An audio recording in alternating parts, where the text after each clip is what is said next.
مكوناتنا للجاتو هي كوب ونص جوز الهند، كمان عندي كوب ونص سكر. إذا حسيتوا الكمية كبيرة فيكن تنقصوا أو فيكن تزيدوا حسب الرغبة. كمان عندي الطحين 4 كوب ونص. طبعا الطحين بتنخلوه كتير منيح لأنه حتى يفوت الهواء فيه ويصير هيك خفيف وقت اللي نعمله. عندي 3/4 الكوب زيت، كمان 3 كوب عصير. هلا انا جبت هيدا العصير بصراحه، فيكم تجيبوا عصير بردقان، العصير يلي انتم بتحبوه. كمان عندي الفانيل والبيكنج باودر. رح نضيف السكر للعصير ورح نحاول انه ندوب السكر بالعصير.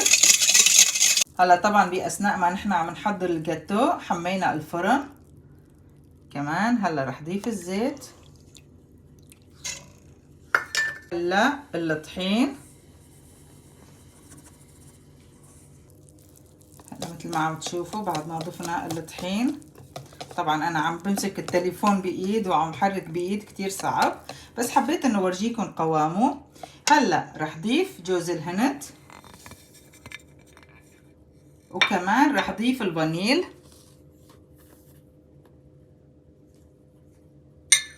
كمان رح حركهم كتير منيح.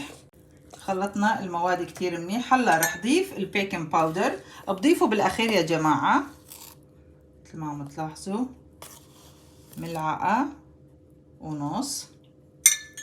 لانه ما فيها بيض، وعم بحط البيكنج باودر بالاخير لحتى يتفاعل كتير منيح. هلا انا بصراحة عادة بدهن الصينية بالطحينة، بس اليوم حبيت حط ورق لحتى اشوف. هلا راح نجرب ان شاء الله تزبط. راح فضي المزيج بالقالب. هلا مثل ما عم تلاحظوا حطيته قريب لساجد تحت. انا طبعا الفرن عندي بيشتغل من فوق وتحت، فحطيت هيدي الصينية لحتى تمنع حرارة فوق انه تأثر على الجاتو. طبعا حمينا الفرن على درجة 220. هلا رح وطي درجة الحرارة لل 180.